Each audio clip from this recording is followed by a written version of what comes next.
What are you doing Oh, for New Year's? Because the clock's ticking on oh, 2023. 2023. So I'm part of this axe throwing league down here in the greater Ontario area.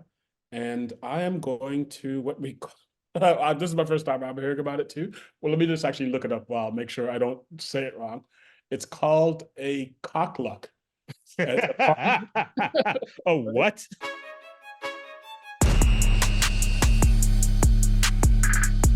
All right, everyone. Welcome to another episode of the Comix Asylum podcast. My name is Steve. I'm Vaughn. And we're coming down to the end of 2023. It's been quite a year, man. Been a year. It's been a year for sure. Yeah. The world of comics is on fire. The planet's on fire. Politics is crazy. The world of entertainment is in flux. Trump 2024, baby. Oof. Yeah, that could happen. The Lex Luthor Well, of our times, man. He got cleared for a whole bunch of new states, right? So who knows? Yeah. So we'll have to see what happens in the next little while, but a lot to talk about on today's app for sure. For sure. So I mentioned it just a minute ago. Comic book movies are in peril. With Aquaman, I guess, debuting to less than stellar reviews and box office, and then with the I guess the lackluster, lukewarm kind of reception to the Marvels. What are your thoughts on the comic book industry in terms of its film side? Oh yeah, just 1 second. I was just checking. Yeah, so I checked just right recently. Mm-hmm. So that box office total for Aquaman was 27.7 million in the December, close to Christmas. Wait, hold on a second. Over how many days? That's over a 3-day weekend, 4-day weekend. So we had a 3-day weekend, yeah. Yeah. Okay. That's pretty abysmal. Yeah, that's not good. I think the Marvels came in at like 30 or 45 or something like that. So I'd have to double check those numbers, but even still, 27. That's been okay. I feel there are a lot of factors that go into that. Yeah. We're gonna have him on our show in the next week or so. Courtney Small, great reviewer, and he saw it, had some interesting opinions on it. Mm-hmm. A lot of the scuttlebutt that we're seeing online about it is mostly negative, Okay. but not with the same vitriol as what you got with the Marvels, Yeah. right? So are we at a point where it's superhero fatigue because these movies and TV shows are rolling out all over the place, and it's just a natural part of the cycle where you kind of you're ramped up? We've had like 12 years of amazing kind of films, and now things are starting to peter out. Or is it that these films just aren't good? I think it's the latter. I think it's the films are just not good, and the films are just getting rushed as well too. So before you had a little bit more time to mature, you weren't putting out such frequency at such a level. Because now you got to at least you got to a certain point, you had to feed the beast, right? Now it's kind of now you want to keep that momentum going. So you're just putting stuff out for the sake of putting stuff out. I mean, some of the Marvel books, like the comics, have that predicament as well too, right? And I think that's where the movies have hit that kind of apex now, where they're like, we had such great momentum. Now let's just put out stuff for the sake of putting it out. Let's hire any Tom, Dick, and Harry as a writer to write this show. Let's fix it in post in a lot of ways as well too, and not pre-plan as well that has they used to before. So I think that's a lot of the stuff that they're running into the wall with, and I think I think Marvel's getting it on the tail end. DC's never been, minus a couple projects, have never been on the ball per se. Just my opinion. Minus a couple. Don't say that to the Snyderverse fans. The Snyderverse fans will come at you. Don't get me wrong, man. I love Man of Steel. It's still one of my favorite movies, right? All the other ones that had Superman in, not so much, but Man of Steel was a good movie. I loved it. But yeah, I think it's a lot of that that's happening right now. And also, I feel like right now it's just more so. I mean, with Marvel, I don't. The last guy outside of Bob Iger that Bob Iger hired, he had a little bit to do that. Just greenlit anything, right? And you can see that they're curtailing that back a little bit more now, right? So, but I think a lot of it's just not good. I mean, a lot of it's just not good. And you could just even just see, like I was watching something the other day, and it was YouTube, and they had, and I don't know why, a lot of people liked it, but that Miss Marvel TV show that came out, right? Oh, on Disney And Plus. Disney Plus, and I remember Okay. we talked about it, and we were like, there's a lot of stuff missing on this. And then I saw some missing scenes on YouTube that would have given so much more perspective on the actual story and would have filled in a lot of those gaps. So you could feel like there's like at least 2 or 3 episodes that are totally missing from that script that would have helped that show a lot. But there was just like the way they edited it was super inconsistent, right? Right. And like, remember we talked about this is way off topic, but the I guess not love interest, but the pseudo sidekick guy that Miss Marvel had on that was on the show, Oh, yeah, yeah, yeah. right? And we're like, what's this guy's whole Purpose. Yeah. purpose slash plot point? And they kind of outline a little bit more of that in some of the deleted scenes that I saw on YouTube, at least. And that would have given a little bit more character to the whole show, and even that character as well too, to kind of give a little bit more purpose. But they cut all that cutting room floor, right? So it just didn't make sense to me. But I think that's the other thing. They're moving pretty fast and loose with the TV show stuff, and it's just not doing any of this justice. And the same thing's happening with the movies. Like I have some friends that are out in Vancouver doing visual effects, and he's telling me all the time that stuff's happening on the cutting room floor in regards to things are getting changed 3 weeks before Release the date. movie's going to print, right? Wow.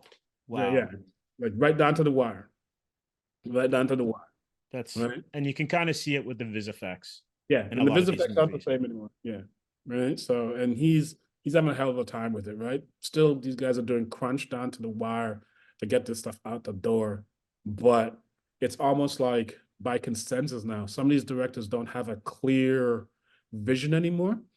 They're doing 2 or 3 takes on visual effects, and then they're kind of choosing which one ever gets the best. What do they call it? Like not Like, critic, but no, when they have a test audience, yeah, it all audience. it all depends on how it gets how it tests. Yeah, right. But even some of that's not even so much about the audience testing, but audience testing is only a small demographic of the greater, right? Right. So it's a hard call with some of that stuff. But yeah, I mean, some of the stuff is just not good. Bottom line, when it comes down to it, some of it's just not good. No, I agree with you on that. I think it's slightly more complicated than that, but let's just use Aquaman as an example. Yeah. That's a character you can argue whether he's A list, B list, or C list, but he's a character that has at least been featured in other media for decades, Yeah. right? So whether it's Super Friends or Justice League Unlimited or whatever, and then he has his own movie. Showed up on Smallville. He's always, I would consider him a fan favorite. Yes. And I know, correct me if I'm wrong, I don't think DC's actually running a actual Aquaman title right now, but there's no reason that Aquaman couldn't sustain his own title. And the first film, I think it's $1 billion film. $1 billion, man. If you know that the DCEU is crumbling as a movie goer, and you're hearing that everything's imploding, they're shelving movies, like Batgirl, or I think it was Batgirl. Yeah, Batgirl. They shelved the. I know it's not Pink Panther, but it was another animated movie that Right. they shelved as well too. There's a Right. Wally Coyote one, I think, or something like that. Might have been Wile E. Coyote They versus the shelved that as well Roadrunner or too. something like that. Yeah, something like that. With John Right. Cena. And yeah. And so if they're shelving projects that are in the can and they're doing it to, straighten the books or whatever, and then you have films that are still coming out because you have to fill the slate in some instances, then you're going to have, as you say, inferior product. But you can't tell me that Aquaman, especially with a lead like Jason Momoa, and I think James Wan is directing this one again, and he did the previous one. There's no reason why it can't be as good, other than it was rushed, or they just didn't have a good story. I think a little bit of, from everything that I've been hearing, I think it's a little bit of everything right there. And then I think they also went back to the well too many times in regards to like, this thing had like 4 sets of reshoots. It's been edited to death probably like a bunch of times based on what I've heard as well too. And just, general gossip and thing. There's been how many different test screenings of how many different versions of the edits and all that kind of stuff. Yeah, Right. and I'm sure I couldn't tell you this as I'm not on the inside, but I wouldn't be surprised if the Amber Heard Johnny Depp trial didn't kind of impact some of the decision making on what scenes or how much content Mira is going to be in it, like how much Amber Heard's character was in it. So there's a whole bunch of things at play, and unfortunately, it just seems like the films that are comic book related that they're putting that both DC and Marvel are putting out now. Like, I like the Marvels. I quite enjoyed that. Yeah, same thing. The Marvel's got a bad rep based on, I guess, propaganda and whatever. But I like not to cut you off, but I don't think that Aquaman's getting the same kind of heat. Yeah, there's definitely a bias for a movie that seems to me, I haven't seen it yet. I'm looking forward to seeing it next week. Looks worse. Looks like it's worse. Straight looks worse, right? Like, for as much as you might, whatever, all the other people out there, we're small, we don't make any noise. But you think about it, some of these guys that are making noise about stuff, right? As much as they could say, you cannot tell me that Iman is not likable as a character. Like, she embodies, or even just an actress. As an actress, she embodies that Miss Marvel character. There's a definite enthusiasm in all of her performances. Yes.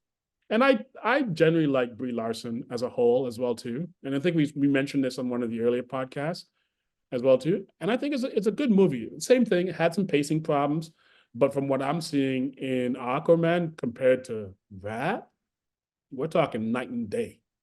Right. Well, I personally can't wait to hear Courtney's take on it. His take on it. Because it'll be interesting. By that time, I would have seen it, right? Yeah. And then you think about it, and I'll just add this one little tidbit.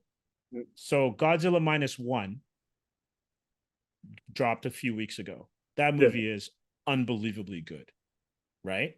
Mm-hmm. And I think this goes back to the beginning of the MCU and is in contrast to what you were talking about, where we've just gone back to the well one too many times.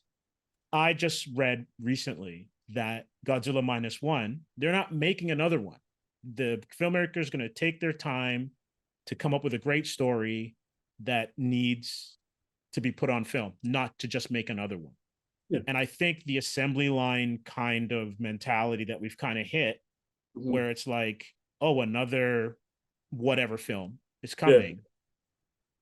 And then you hear, because it's like we're dealing with people. So some people are taking jobs because they need the money. Some people are taking jobs because they're passionate behind it. Some people are taking jobs and really don't know, I guess, or have an attachment to the titular characters, right? Or the concepts. I'll like you look at Henry Cavill, that guy was on point when it came to The Witcher. Like, he almost knew more what was going on in the creators and the showrunners, right? And so if someone like that's not actually helming productions, then you're going to get these kind of missteps. But totally. That'll be interesting. You got to remind me. I want to ask Courtney if you got to toss up between the two, Aquaman or Thor 4. But you know what's interesting? Not to go too sideways. Yeah. Thor: Dark World gets way too much hate. Way too much hate. Way too much hate. Way too much hate. Great seeds in Thor. Like, you think about pacing as a movie structure, and you look at Thor: Dark World, minus the missteps. When the missteps aren't missteps, it's just a preference choice, more so, I feel, that people didn't like, compared to big, wide, gaping story plot holes in some of these newer movies. Thor: Dark World is like, come on. I'm not saying that it's 1970s auteur filmmaking, but it was good. Like I liked it. And as a Thor stan, that's more Thor from the books I read, the Kirby Lee stuff and the Walt Simonson stuff, and some of the stuff that came later with Straczynski than some of the later movies. And don't get me wrong, I loved Ragnarok. Ragnarok was fantastic. Ragnarok is definitely still, right? But that's one of those ones where you get the same filmmaker, and then the next film's just not what it could have been, considering the source material. Yes. Because the source material for Thor 4, man, that's a great read, an absolutely great read. But c'est la vie. Yeah. Well, enough of the doom and gloom of comic films. What are you doing for New Year's? Because the clock's ticking on 2023. 2023. So I'm part of this axe throwing league down here in the greater Ontario area. And I am going to what we call, this is my first time I'm hearing about it too. Well, let me just actually look it up while make sure I don't say it wrong. It's called a cockluck. Oh, what?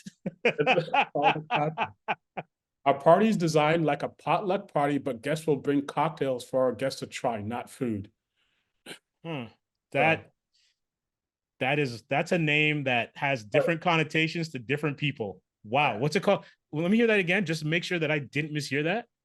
Cockluck. Man, that's amazing. So, Mr. Lucky Cock, what are you going to be making? So I'm thinking I picked up some champagne, and there's supposedly this mango champagne kind of, it's like champagne or prosecco type drink. Okay. So I'm thinking of trying to do that. I'm not really kind of like skilled in regards to the drink making. Okay. But I'm willing to take a stab at something. So I got to go. I have the champagne tomorrow. I braved the liquor stores today versus going to. Bro, let me tell you, going into a liquor store near the end of the year and around like holiday times, that line could go forever, man. Yeah, today was pretty easy. I went early in the day around lunchtime, so it wasn't too bad. Okay. So I did that. I got the champagne. Tomorrow I'm gonna go. All I gotta do is go to a grocery store. I gotta pick up some like mango syrup or something like that, or some kind of like mixture thing. And that's really it. That's pretty easy. But I might not even do that tomorrow because the thing's not until Sunday night, right? So I might just do it Sunday. Okay. Just make it fresh and whatever. Yeah, for sure. So, interesting. That's not too bad. So you're not doing anything kind of like, dark and stormy, something that's like kind of easy to make and get out the door quick. See, I'm the dark and stormy. That's what I'm bringing to the party. Right? Nothing special there. So that's my dark and stormy drink for today. All right. Sounds good. So that's what I'm doing. You?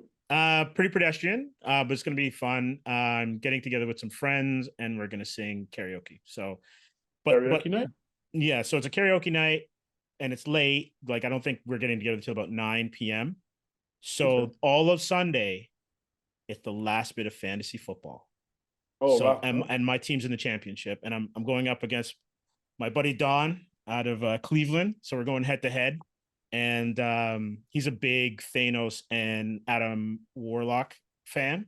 So we get to talk comics every once in a while. So it'll be some fun trash talk on Sunday, watching all of our players either underperform or overperform. Are you the only two left? Well, it's we're the two at the top. So he finished first, I finished second. We both won our previous rounds last week, and so we both are in the finals. And I benched my quarterback, which I shouldn't have, because I didn't think Joe Flacco would be like a 39-year-old Superman, but he did. So we'll see what happens. In the NFL? Wow. Okay. Yeah. So Brady. That's the only you're talking. Those are crazy numbers. Man, Brady was like Dorian Gray. It's like every time you look around, brother's getting younger and younger. It's crazy. Just wouldn't There's stop. Some favoritism going in there. Tests are not getting passed. For sure. So with that winding down, what are your standouts for 2023, either in film or comic books or entertainment? Entertainment overall, I think so this year's been a little bit different for me. I haven't really been pursuing the mainstream books as much. And I say mainstream, but like the big guys, Marvel and DC. So with the whole thing that we've been doing with the publishing, trying to get into the publishing side of things, I've been kind of trying to concentrate on the smaller guys a little bit more. So I've been adamant about ordering as many small imprints as I can.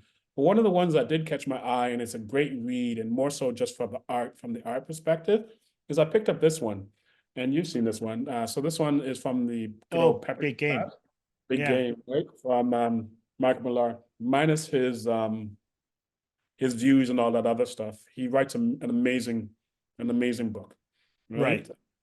So that's been kind of my thing. I can't wait till this comes out as a trade. That'll be a really great read. Overall. But yeah, that's really my big standout for the year. Other than that, I have a whole bunch of small indie books that I've been slowly trying to get my reviews done. And some of those will be coming out in January for you guys, or if you're interested. So keep an eye out for those. And that's going to be kind of my big thing moving into 2024, is I'm going to steer away a little bit more from the mainstream books and kind of look at I'm going to look at all indie guys mainly moving forward. Because the indie books, the big books they're doing the same, right? You're getting you're getting the Avengers, you're getting the Batman. And I mean, I don't know how many different ways you could tell Batman stories after this point. Batman beats everybody according to DC, right?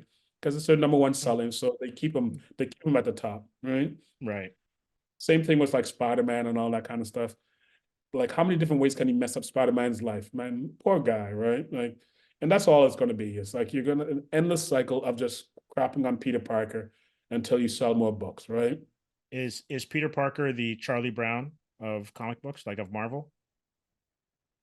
I'm trying to figure out who would be more. Well, the only reason why I say that is this: no matter what he does, he seems to be stuck in this cycle of trying to kick the football, and Lucy keeps pulling it away.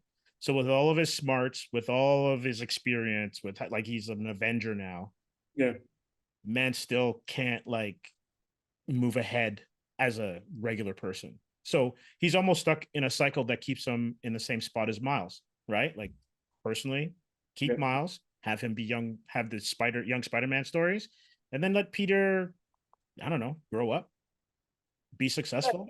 They tried that for like a couple seconds in like the early 2000s. Jesus Christ, sorry about that. They tried it for a second or two in the what was that, like the early 2000s, where he was teaching for a while, and that's where Yes. Yeah. that's where the totem stuff happened. And I know you didn't like that stuff. I didn't mind it that much, but it had our guy there that was drawing it. Was that John Romita Jr. Jr.? Yeah, I And then didn't mind. I think didn't oh, what's his name? Oh, Diodato. Was it Diodato drawing some of that, or was that um I thought the other Canadian. another arc? Was that another arc? I think that was another arc, but I Okay. think wasn't there? I don't know if he was local, but there's another guy that we liked as well too that took over a little. Stuart Immonen was drawing Spidey for a while, but I think that might have been in the Ultimate Universe. Okay, yeah, that was the thing. But yeah, no, but yeah, I get what you mean. Like the whole thing is they keep on just he goes to a certain plateau and then they're like, nah, we don't like him here. He doesn't sell as many books. Let's bring him down a little bit. Let's pick him down a notch, right? Let's get rid of his wife. Now in the Ultimate Universe, which I'm actually looking forward. I might try that book, is the new one where he's actually has like a family and all that kind of stuff, and they're trying to do a little bit different, but it's all the same type of stuff, right? And just a little bit of a rehashed way, right? So now he has a family, so he has higher stakes now, but Right. he's still fighting the same, the ultimate Green Goblin now more so than anything, right? So it's a little bit weird. So I don't know how much I'm going to look into that stuff, but yeah, he's up there. He's definitely up there, at least from Marvel, right? Yeah. They can't give him a break, right? I mean, him and Wolverine have moments where they're on the same level in regards to how much crap Marvel puts them through, right? But I don't know. I think Spider-Man takes the cake with that one for sure. Yeah. What else was a standout for 2023? Other than that, not much. Just kind of learning about the indie scene. That's probably my biggest standout. Is just learning about the indie scene and just seeing what people have to go through to get their books out and publish their books. Have a new appreciation for that, Oh, definitely. Yeah. right? Totally understand that. Right. So that's the big standout for 2023, more so, right? Mhm. You? In comics, I have to admit there were quite a few that I backed this year on the indie scene through Kickstarter. Yeah. I haven't finished it yet, but one that I'm really enjoying, just let me make sure I get it right, is The Hard Switch by O.N.D. Pomeroy. So it's out of the UK, and the art is really cool, like really nice, simple lines. Kind of has this That's feel of is that the movie? if I was reading like Tintin, right? It's Okay. got that kind of feel, but with like a post-apocalyptic, off-world Blade Runner-ish type of story behind it. And Okay. so I'm really enjoying that. I totally enjoyed Death Transit Tanager. That was just a really nice book to look at. And I'm looking forward to a Western that Jimmy Palmiotti, I think he wrote it, but I know I backed it. Okay. Um, Looking forward to that. And then obviously our book, Yeah. getting Atrium out, that was fun. And so far quite rewarding. Looking forward to what 2024 has for it. I got a couple of new books coming in, but yeah, just really trying to figure out the indie scene and learning what these guys are going through and thing. Definitely a whole new appreciation for it. But also, there's some quality stuff out there. You got to look for it, but Oh, there's some quality, definitely. Yeah. right? Yeah. And outside of the books, one of my highlights, and it's connected to what you just said, is meeting all the creators, Yeah. right? So going to conventions, talking to people about, why this book as the one that, you decided to bring to market. And it's just been it's been an education, but also a joy meeting fellow creators and seeing the passion behind the indie scene. So like you hear that everything's imploding. You hear Mhm. that comics is kind of, it's the Titanic and everyone should be, shuffling the deck chairs or whatever. But when it comes to the drive to tell stories and wanting to get them out there to the audience and to the masses, there's a lot of people who are, just basically taking it upon themselves to do it and not worrying about, Not much other you know, choice. publishing companies or whatever. It's like, we're just going to crowdsource it. We're going to get out there and then see what happens. Because nobody, like none of the big guys seems like outside of the few established people that are going to sell books no matter what, like the rabid diehards that will buy it, right? It's hard place to see that none of these guys want to bet on anybody that's new or take a chance of even the slightest chance of losing money in the current state of the economy and all this other stuff, right? Yeah. Unless you're printing a manga and you got a big name behind you, that's the only other book that's Or you're doing Scholastic, right? And you've got, what, Captain Underpants or something like that. is Independence still going strong? I think so. Oh, but I mean, Yeah. I think I checked, what was it, mid-year? I had, who was it? Oh boy, not was it Perch? He was talking about some of that stuff, and he was like, some of those other books are Oh yeah. killing Yeah. Marvel, right? Not even Yeah. close, right? Yeah. It might be the superhero genre of stuff that's kind of Yeah, trying to figure itself out. But in terms of, because I think actually spending on comics has gone up. yeah, It's just not necessarily distributed. for, yeah, for Marvel and DC and Image and all the like. Yeah, I also feel like the spending's gone up, but I think the distribution allocation is really skewed as well too, because you got DC. I think I just saw something the other day from 2023. The top 10 books of the whole year were Batman books for DC, and we're all within good thing or good. I think it's a good Canadian boy. I think they're all Chip Zdarsky's books. Don't quote me on that, but they're all Chip Zdarsky's run that he Oh, was on, okay. So right? before he went to Daredevil and stuff like that. Yeah. Yeah. So those are the ones I think. Yeah. Hmm. Right. So it's interesting. And Interesting. outside of comics, any standouts for 2023? Um, did I see this year? Either Oh, you know what TV, I either finally, TV or movies? oh, I finally saw Dune, and I kind of realized what all the hype was about. And maybe just because I need Mean like Denis Villeneuve, dude? Danny, yeah. I Yeah. saw the old 80s Doom. I was Bruh, not. you're a better man than me. I never watched it. I was like, because I was still in my Empire Strikes Back phase Oh and yeah. Jedi phase. I'm like, this is slow. Yeah. Yeah. No. So Dune was a really good one. I saw that closer to the beginning of the year. I just random moment on a Friday night. I said, let me just pop this in and experience this. And it was just a visual sensation. It was great. I mean, I get that people say it's a little slow, but I don't mind a slow movie if they could pace it well and all that other stuff. So Newsflash: all of Denis Villeneuve's movies I'm slow. are slow, Yeah, Blade but they're Runner. I fantastic. loved Blade Runner. He's amazing. I love him. Yeah, Blade Runner was good too. Mm-hmm. So I can't knock it. Right? Yeah, he did Arrival too, right? Was it Arrival? Yeah, I think it's Arrival. Yeah. Oh yeah, what else did I do this year? All the other stuff too is self-centered. Is our book that we actually got it out. Right. And I mean, it was weird. The other thing that I was really thinking, and I'm gonna sound like a hater, is all these people talk about the logistics side of it. Maybe because we like our numbers were our numbers, but maybe because we didn't have 1,000 books that we had to ship. But Yeah. I didn't think the logistics was as hard as. Well, there's also this too.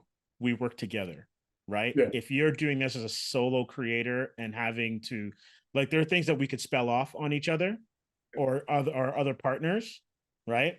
So if you have to do logistics and do social media, and those are not necessarily your strengths or something that you're Yeah. comfortable with, We have to. it can wipe you out. I remember Marco Rudy, and huge shout out to Marco Rudy, when I was first talking to him about the logistics around doing your own book. And I interviewed him a couple of years ago. It was like, he said, yeah, I never realized how draining, the logistical side of it was. Mm-hmm. And I can kind of get it. I can kind of see it because there's so many moving parts. And we were lucky. Like, I can only imagine, like, if we were in like Air July's situation. Right. Well, you got a warehouse of bodies too, right? So Right. that's Keeping track of everything. Point. Yeah. And it's easy when things go smoothly, but it's when like whatever your mailing provider is, doesn't come through. I totally. Then you're like, we're not going to call them out or whatever because they did a great job with our stuff. But it was just like these regular things that don't go right, where you're like, and then you gotta like troubleshoot. Yeah. Or someone gives you an address that's not quite in the system. No. Right? Not even close to the system. Yeah. So it's stuff like that. Yeah. And speaking of going back to the films, I got a chance to see Rebel Moon. It's not a standout for me. Yeah. But I have to admit, when I first saw it, and this is Zack Snyder's Rebel Moon, I'm not sure what the subtitle is, but it's part 1. And I think the other one's coming out in like April. Yeah. Well, I was hearing all this hype about it. Right. And so I was like, let me watch it. And I will admit, first 20 minutes, it's a hard watch. There was something about it that it took me a bit to get into that universe or the mode of storytelling or whatever. Went back and finished watching it. And I'm like, okay, it's pretty good. It's not great. Yeah. But it's not, if you're going to slag it, then you might just not enjoy Zack Snyder's type of filmmaking. Yeah. But something struck me, and I'm going to throw this out there to you as to why you get such fervent kind of backing for Zack Snyder. Because, you hear about the Snyderverse stands and all that kind of stuff. The way that he shoots the stuff, the way that he utilizes slow-mo, it's almost like he's doing a splash page during some of his action shots. Oh, yeah, totally. And to me, he's just doing a moving image comic from the 90s in all of his films. Right? And I think that's part of his appeal. And if so, you're maybe not like an Image, because everything in Image was like in your face, bold, vibrant, interesting kind of angles. The story might not have been what drew you to their books, right? But for sure the art caught you. And I think that Snyder visually has a lot of fans. And I think that's why his style of storytelling, especially with the DCEU, it struck a chord with a lot of people. And maybe divisive, but I can see if you like that type of storytelling and you like those kind of comics back in the day, Snyder's your guy. No, I can see that. Hold on a second. Yeah, I can see that for sure. Sorry about that. Still fighting this thing. It's all right, man. It's all right. Everything, something's going around. Everyone's got something.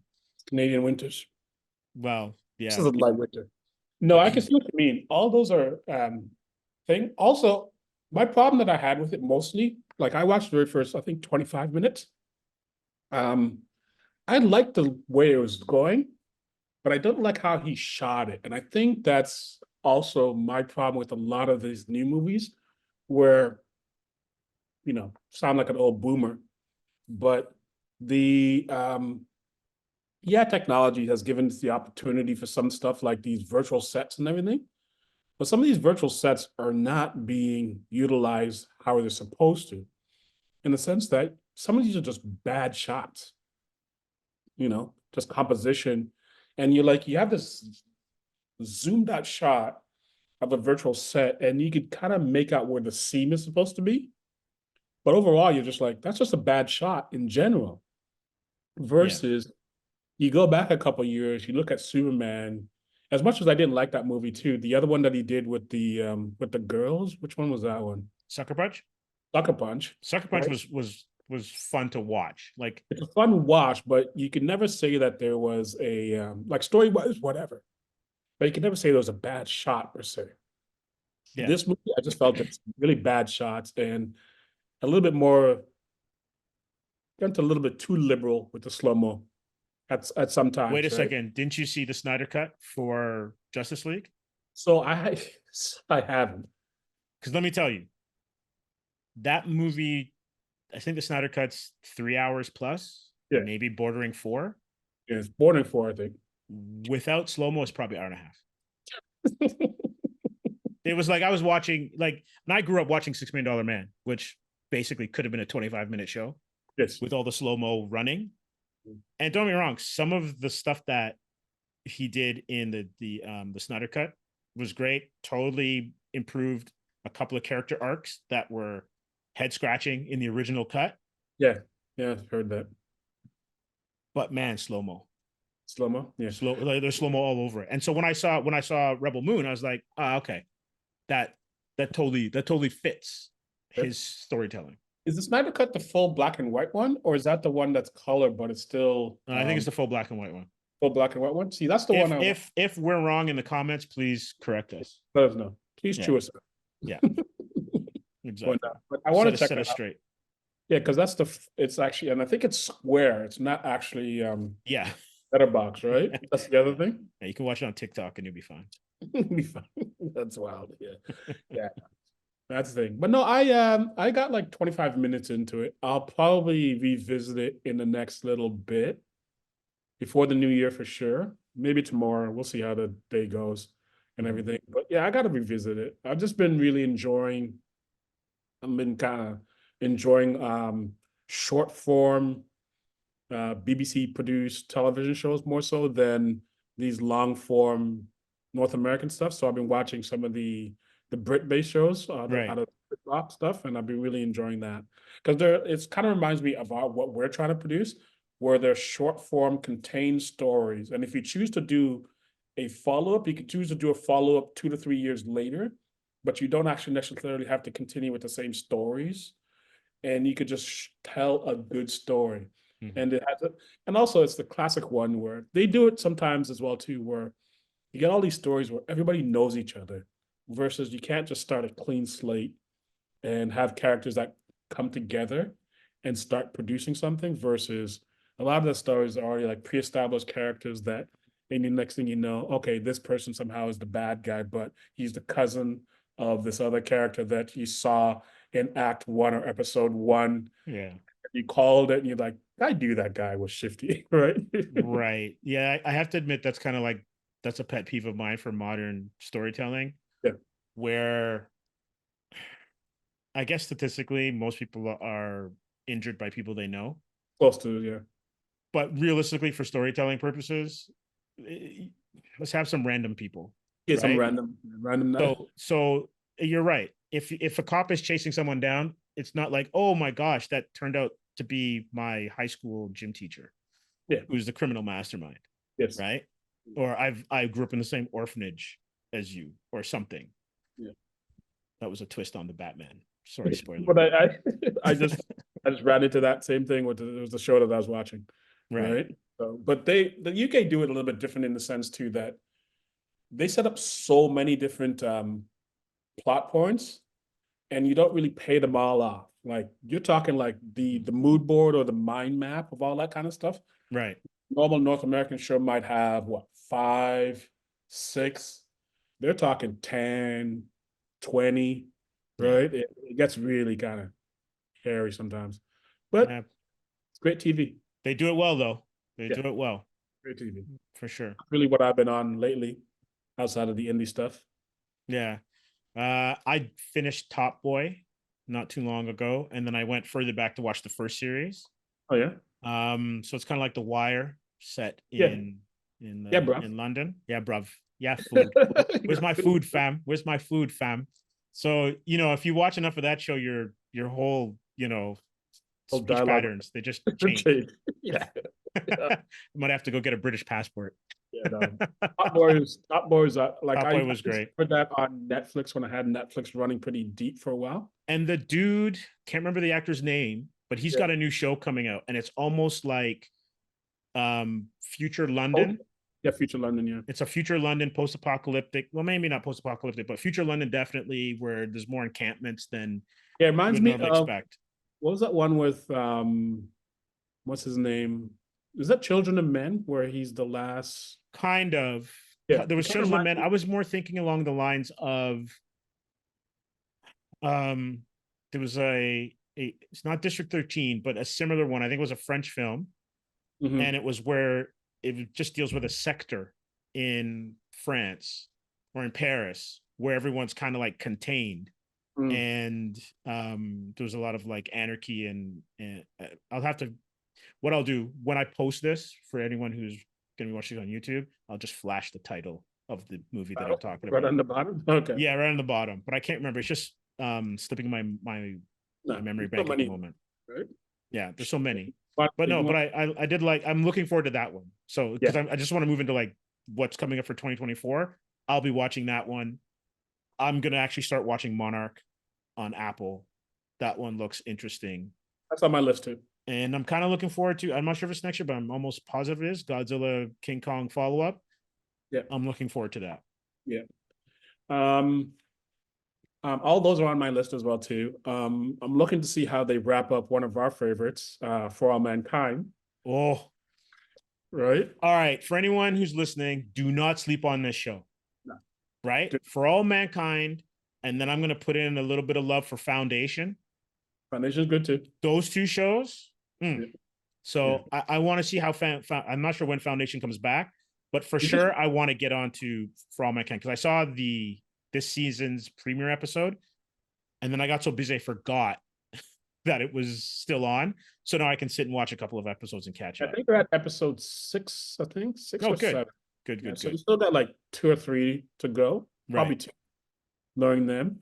But yeah, For All Mankind, Foundation just got renewed because I can't remember when I finished watching it. It was earlier on this year. Mm-hmm. So March and April. So they're coming back for sure. And that's just a great show. I mean, I'm not a big reader in the sense of like book readers, but like books and stuff like that. But I know like everybody swears by Isaac over there, Isaac Asimov. And that's what this is based on, roughly, I think. And it was initially from a short story. Right.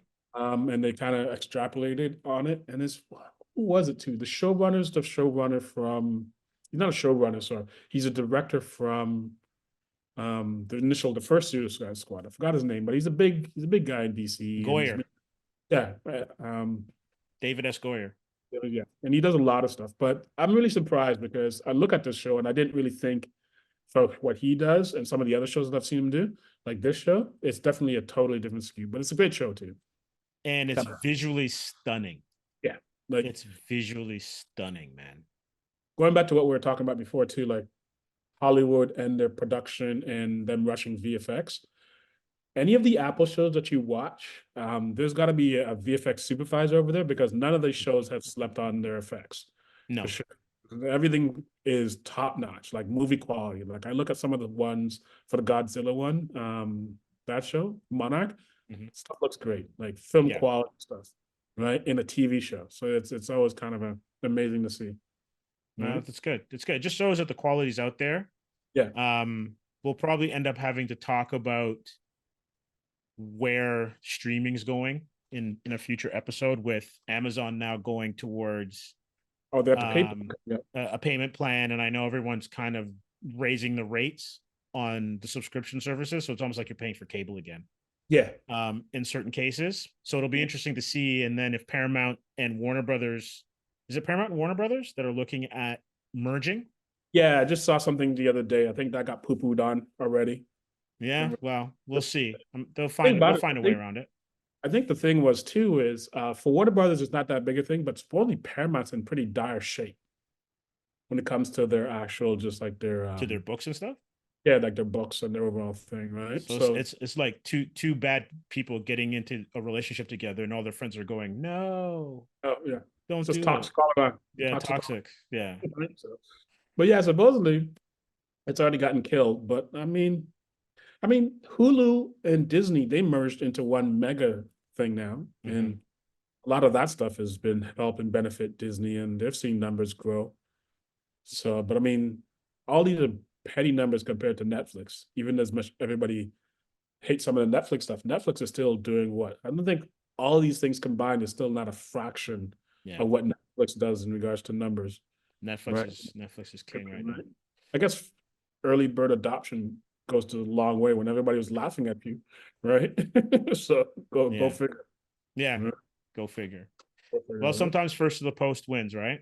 Oh yeah, definitely. You just Yeah. got to make sure that you stay at the top, right? That's the But key of everything. right? Yeah, for sure. All right, so we're gonna end off the podcast just with a little bit of a slide towards what if. I finally saw the first episode today, and hopefully I'll get to catch up on those. What are your thoughts on this season of What If? I like it, but I think we were talking briefly the other day. It brought a question to hand, and maybe this is where you're pivoting towards. Is I really like the show. I like the show as a whole. I like what they're doing. I don't know if I'm sold on, and it's a hard place now because you start seeing animated stuff, and I get why they're only 20 minutes, but you start seeing animated stuff like Blue Eye Samurai, you see Arcane. stuff like Arcane and stuff like that, and your taste for 2D, 3D starts kind of getting a little bit highbrow in some ways, because then you're kind of like, why isn't everything like this? Right? And you're just like, yeah, it's hard, right? Yeah. But it's good. I mean, they had some interesting kind of takes and stuff, but I feel like they're still not doing the what if compared to the original comic justice, because I have some speculations and we could talk briefly about it, but like they're not using certain characters. Like I haven't seen Spider-Man yet. I haven't seen Punisher. Spider-Man was in, oh, I mean this season? He was in the last season. The zombie episode. He was in the zombie episode. Okay. Yeah. But like you would think he would be in a little bit more. Like I kind of want to go to those what if that are like character central focused. Like they used to have like what if Spider-Man and Punisher teamed up for something like that? Or what if Elektra lived? Or Yeah. what if All that. Wolverine won, or when he fought the Hulk? Yeah. Like I'm personally wondering, and maybe it's because of production schedule or a slate of episodes being held back or whatever, why they're not using what if to introduce characters that are not necessarily ready for film yet. So you can include a Submariner, you can include the X-Men, right? You can have them debut in what ifs, because those are also characters. It's kind of like, why put a Batman origin sequence in a movie? Yeah. Everyone knows who he is, right? Yeah. So put in Wolverine and the X-Men and all that kind of stuff. Alpha Flight, Fantastic Four, they're wide range of characters that haven't been touched on in the MCU, and I'm sure they want to introduce them in a certain way. But if they have the rights to all of them again, I would just put them in what if, personally. Yeah. I would even go, some of that might be a little bit contradictory to what their master plans are, But I think they could even do some other stuff that where they're sorely lacking is like, for example, you mentioned Namor, right? We haven't seen Namor since Black Panther, Mhm. but you're telling me you can't do like a sub story somewhere in there about Namor and kind of build out that character's backstory a little bit so that the next time we see him, you have a little bit to go on, you know the character a little bit better as a Exactly. whole, right? Like Exactly. some of that stuff is where I feel like they're kind of lacking. And a lot of the stuff is kind of centered around more teams. I kind of want more individual granular stories as to, like some of the stuff, right? Like what we were talking about, like the Wolverines and the Punishers, like some of those characters we haven't introduced yet. So I can see the characters that we haven't introduced yet, I can see full-heartedly why they wouldn't do them in an animated versus a live action. They want that budget movie, right? But if they already exist in a Netflix series, and if the series Echo is going to basically be tonally the same as Daredevil was, Mhm. right? And share some of the characters, if not a literal sequel, at least a spiritual sequel to the Daredevil Netflix shows, then you can put those characters in What If Yeah, and be just fine. I think so. Like some of those characters, I think, because I know they're saying Daredevil's not the same Daredevil, pseudo, but you're telling me you already introduced Daredevil in She-Hulk, right? You could do a Daredevil backup story and you could introduce Jessica Jones, you could introduce other characters in there. And whoever you choose for the live action is who you choose for the live action. But because I know what they're doing universe building for this big Secret Wars thing that they're going to try to do, right? And then whatever they fill out. But you could get some of that stuff off the hump a little bit faster with this whole what if thing, a little bit more so, right? Yeah, But that's us. Who do we know, right? that's right. Yep. That's So, right. But anyway, no, I want to thank everyone who were with us for 2023 and before. I want to thank everyone who supported us for our Kickstarter campaign for Atrium. yep. Looking forward to chopping it up with you in 2024, Vaughn, and as well bringing more Atrium and more podcasts and guests to our audience and our fans in the months and years to come. Oh yeah, I'm right with you there, man. I'm just looking forward to moving forward and doing this thing 100%. All right. Absolutely. So thanks again, everyone. I'm out for 2023. Same here. Line up for 2023 in Comics Asylum. Check us out, guys. We're going to be launching a new Kickstarter sometime in mid-January, so keep an eye out, and we'll make some announcements on the actual YouTube page coming down the line soon. All right, guys. Thanks again. Please like and subscribe, comment. If we made anything wrong or you have any comments about what we said, please leave it below. Absolutely. And remember, keep it indie. Keep it indie, baby.